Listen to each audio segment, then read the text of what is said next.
So, good evening, friends. Good evening to all. Welcome to in our Ayurveda reality channel. Okay, चलो तो आज हमारा next topic है हमारा कल हमने देखा था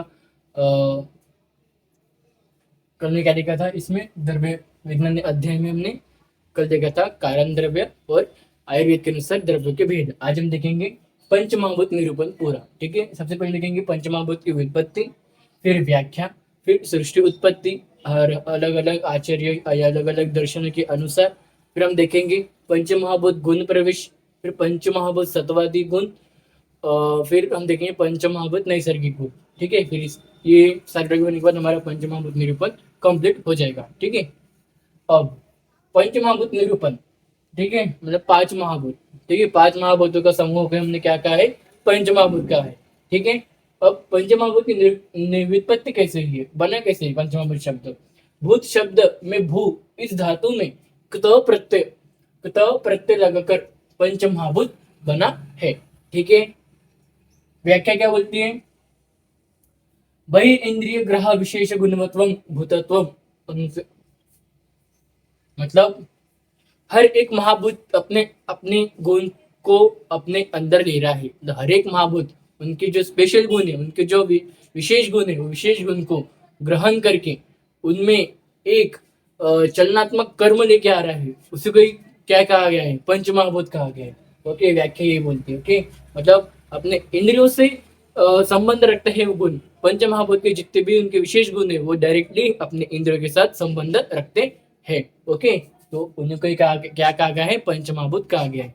व्याख्या की है। अब सृष्टि उत्पत्ति सबसे पहले लिखेंगे तैत्तिरीय उपनिषद के अनुसार। तैत्तिरीय उपनिषद के अनुसार, अब आपको मेरी स्क्रीन की साइड में तैत्तिरीय उपनिषद के अनुसार आपको दिख रहा होगा सृष्टि की उत्पत्ति। ठीक है, चलो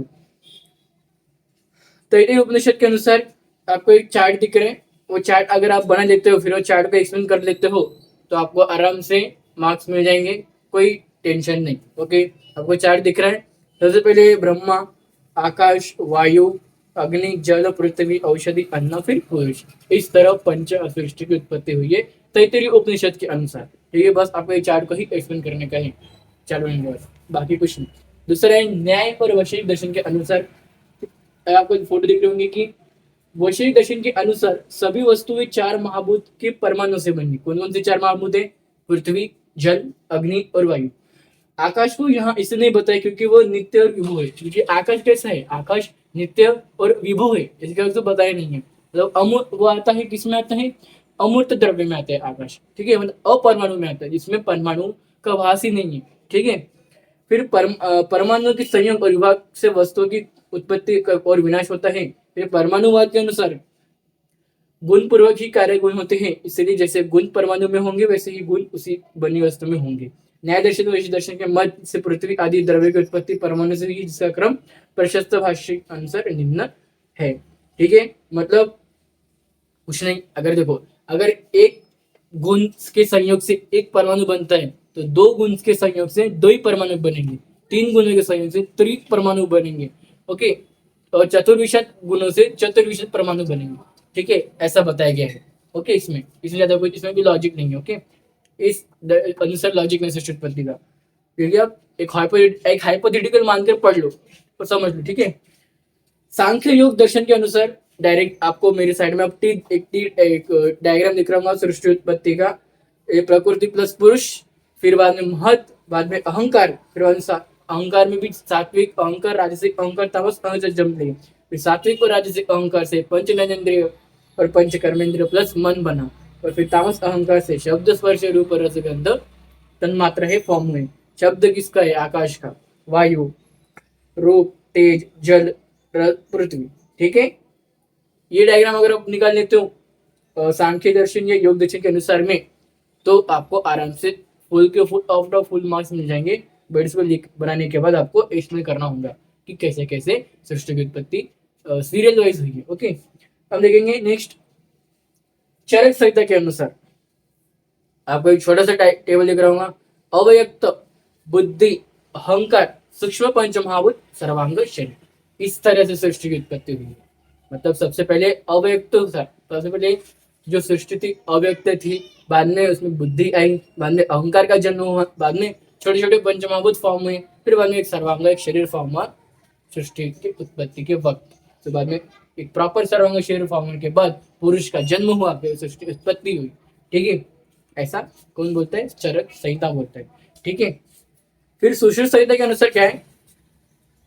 2 पॉइंट है। पहला पॉइंट है अव्यक्त सभी भूतों को कारण है परंतु स्वयं अकारण है। अव्यक्त का कोई कारण नहीं है, अव्यक्त त्रिगुणात्मक है और अष्ट प्रकृतात्मक है। अव्यक्त सृष्टि की निर्मित होती है, जैसे समुद्र जलीय वस्तु का आधार है वैसी तरह अव्यक्त जीवों का आधार है।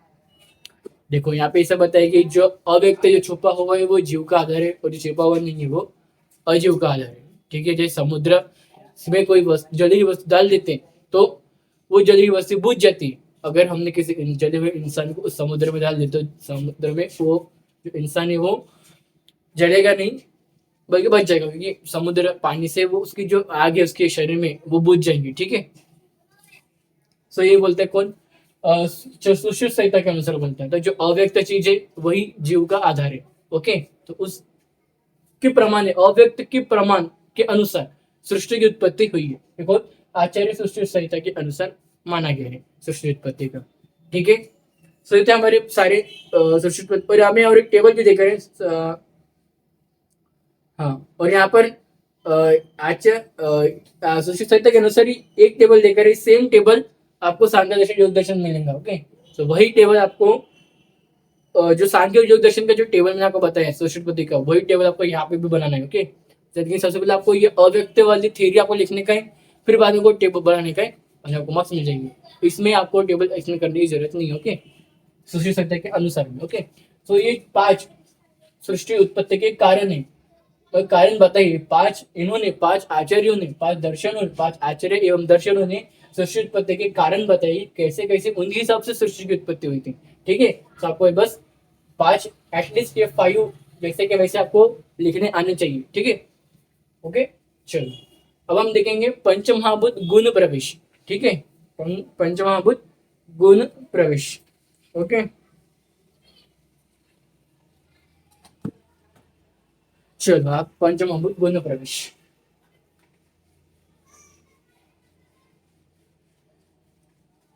इजी है, कुछ नहीं है, बस 5 महाभूत का ही खेल है। यहाँ पर पूरा खेल 5 महाभूतों के ऊपर डिपेंड है, क्योंकि हम आगे चल के हर एक महाभूत को डिटेल में पढ़ने वाले हैं।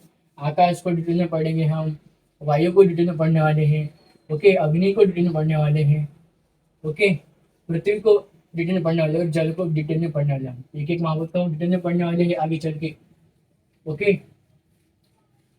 ये चैप्टर थोड़ा बड़ा रहने वाला है, आपको लगेगा कि चैप्टर बहुत बड़ा है, लेकिन चैप्टर सही में बड़ा है। ठीक है, कॉलेज में भले ही आपको ये चैप्टर 3 से 4 दिन में पढ़ाया जाए या 2 दिन में खत्म कर दिया जाए, लेकिन मैं यहाँ पर एक proper systematic serial wise topic के अनुसार ही आपका ये चैप्टर कंप्लीट करूंगा। ठीक है, बस आप लेक्चर्स को देखिए, समझिए, डाउट आए तो मुझे मैसेज कीजिए। ओके, चलो, सो पंचमहाभूत गुण प्रवेश। नेक्स्ट टॉपिक है हमारा पंचमहाभूत निरूपण का पंचमहाभूत गुण प्रवेश। गुण प्रवेश, चलो अब देखो, इसमें आप लिखने के आकाश, वायु, तेज, जल, पृथ्वी। ऐसा सीरियल नंबर बना लो। आकाश, वायु, तेज, जल और पृथ्वी। अब आकाश का क्या होता है? आकाश में एक गुण प्रवेश करता है, शब्द गुण। ठीक है, आकाश में शब्द गुण प्रवेश करता है। वायु में शब्द प्लस स्पर्श, और तेज में शब्द प्लस स्पर्श प्लस रूप। ये गुण सिर्फ प्रवेश कर रहे हैं, ये उनके विशेष गुण नहीं है, ये बस प्रवेश कर रहे हैं उन हर एक महाभूत में। ठीक है, फिर जल में शब्द स्पर्श, रूप और रस। ठीक है। पृथ्वी में शब्द, स्पर्श, रूप, रस प्लस गंध। ठीक है। सो यह है। अब यही आपको अपने वर्ड्स में लिखने का है। ये ऐसा लिखने के बाद ही आपको अपने वर्ड्स में लिखने का है कि आकाश महाभूत में शब्द गुण का प्रवेश हो रहा है। ठीक है। फिर बात उसी तरह उसके बाद में वायु महाभूत आता है, जिसमें शब्द और स्पर्श दोनों गुणों का प्रवेश हो रहा है। फिर अपने तेज महाभूत में शब्द और स्पर्श और रूप, इन तीनों गुणों का प्रवेश हो रहा है। फिर बाद में जल में, ऐसे आप पॉइंट वाइज बनाइए, लिखते हो इसी को ही, ये पांच को ही 5 पॉइंट अपने अपने भाषा में लिखते हो तो भी आपको मार्क्स मिल जाएंगे। या तो आप बस इतना भी बने दोगे तो भी आपको मार्क्स मिल जाएंगे। ओके, डोंट टेक टेंशन, मैं हूं यहाँ पर। ठीक है। मैं अपने एक्सपीरियंस से बोलता हूँ, मैं वैसे फालतू में बोलता नहीं कि आप इतना लिखने से आपको मार्क्स मिल जाएंगे। मैं अपने एक्सपीरियंस के साथ ही बोलता हूँ। ओके, कोई भी चीज कि मैंने एक्सपीरियंस किया है इस चीज का मेरे वक्त में। ठीक है। सो हो गए, ये हो गया हमारे पंचमहाभूत बने। आकाश में शब्द, वायु में शब्द प्लस स्पर्श, तेज में शब्द स्पर्श, शब्द प्लस स्पर्श प्लस रूप, और जल में शब्द प्लस स्पर्श प्लस रूप प्लस रस, और पृथ्वी में शब्द प्लस स्पर्श प्लस रूप प्लस रस प्लस गंध। ठीक है। चलो अब हम देखेंगे नेक्स्ट, पंचमहाभूत सत्वादी गुण। पंचमहाभूत सत्वादी गुण क्या है? वहां पे भी 3 गुणों का प्रवेश होगा हर एक महाभूत में, सत्व, रज और तम। ठीक है। ओके ना। पंचमहाभूत सत्वादी गुण प्रवेश। प्रवेश मतलब बस वो उस महाभूत में प्रवेश कर रहे हैं। ओके, ऐसा नहीं कि वो उस महाभूत का लक्षण बन गए हैं, वो गुण या विशेष गुण बन गए। ओके, पंचमहाभूत सत्वादी गुण प्रवेश।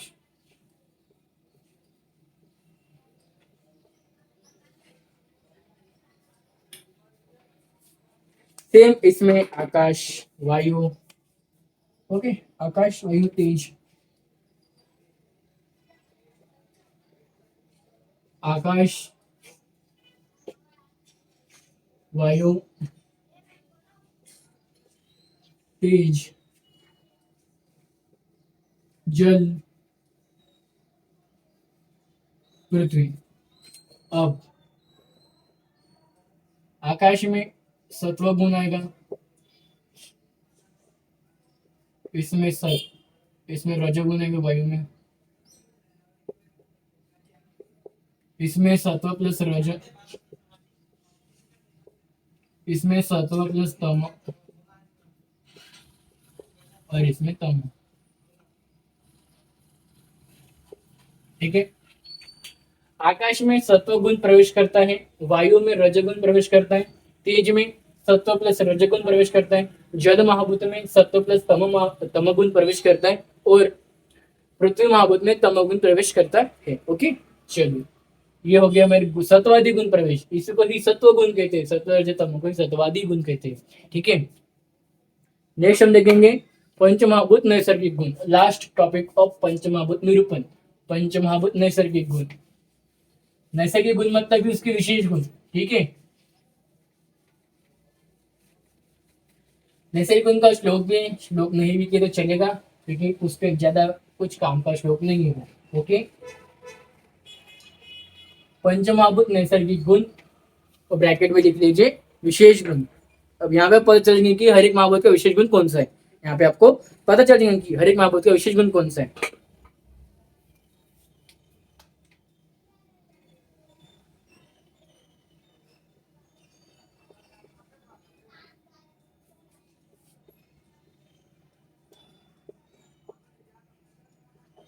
चलो सेम यहाँ पे लिखो, आकाश, वायु, तेज, जल, पृथ्वी। चलो अब आकाश में शब्द गुण आता है। विशेष गुण क्या है आकाश का? शब्द गुण, जो कर्ण के द्वारा, यहाँ पे देखो कर्ण, मतलब आकाश में आता है शब्द गुण, ओके, जिसमें कर्ण के द्वारा हमें वो शब्द सुनने को मिलते हैं। कर्ण मीन्स आई आई मतलब ईयर, ठीक है। वायु,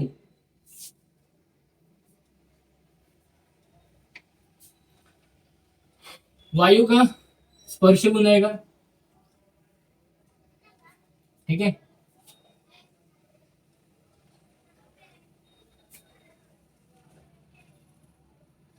वायु का स्पर्श आएगा, स्पर्श गुण आएगा वायु का। वायु का विशेष गुण होता है स्पर्श, जो हम टच के नाम से जानते हैं, ठीक है, जिसको हम टच करके महसूस करते हैं। तेज का आएगा अग्नि मीन्स आइज, तेज में हम देख सकते हैं रूप मतलब आइज। यहाँ पे आप त्वचा ले लो, त्वचा जिसको हम टच कर सकते हैं, ठीक है। यहाँ पे ले लो अक्षी मतलब आंखें, मतलब आईज, ठीक है। तो तेज का विशेष गुण होता है रूप मतलब अक्षी मतलब आईज। जल, जल में क्या आएगा अब, जल का विशेष गुण क्या है अभी,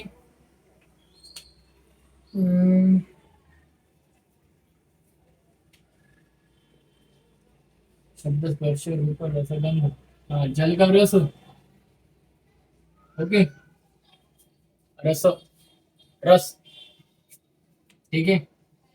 इसमें आप क्या लिखोगे, लिक्विड लिख लो इंग्लिश में, इसमें डायरेक्ट लिक्विड लिख लो, ओके। रस, जल का विशेष गुण होता है रस और पृथ्वी का विशेष गुण होता है गंध,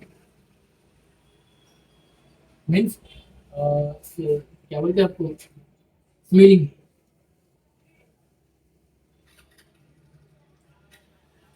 ठीक है। तो ये इसके विशेष गुण। साथ में इसमें आप बोल सकते हो क्या बोलते हैं, पसीना, स्वेद, ओके। इसमें आप क्या है, नोज आ जाएंगे इसमें, नासा, ठीक है। सो ये एक स्क्रीनशॉट ले लो इसका। चलिए, तो ये थे हमारे पंचमहाभूत नैसर्गिक गुण मतलब कि विशेष गुण, ठीक है। सो आज का लेक्चर यहीं पे एंड करता हूँ। लेक्चर को एंड करने से पहले बताना चाहता 2-3 चीजें।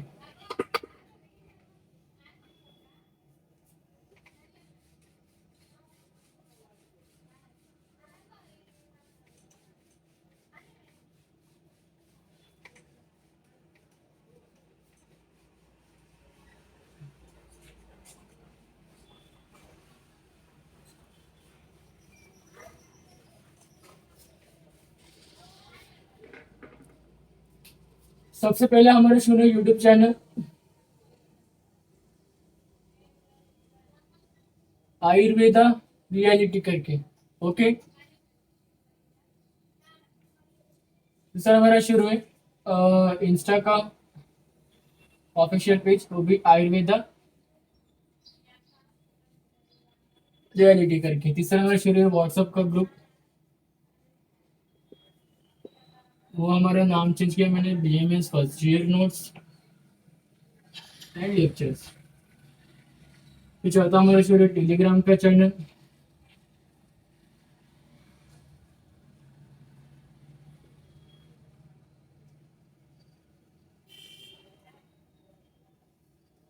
ओके।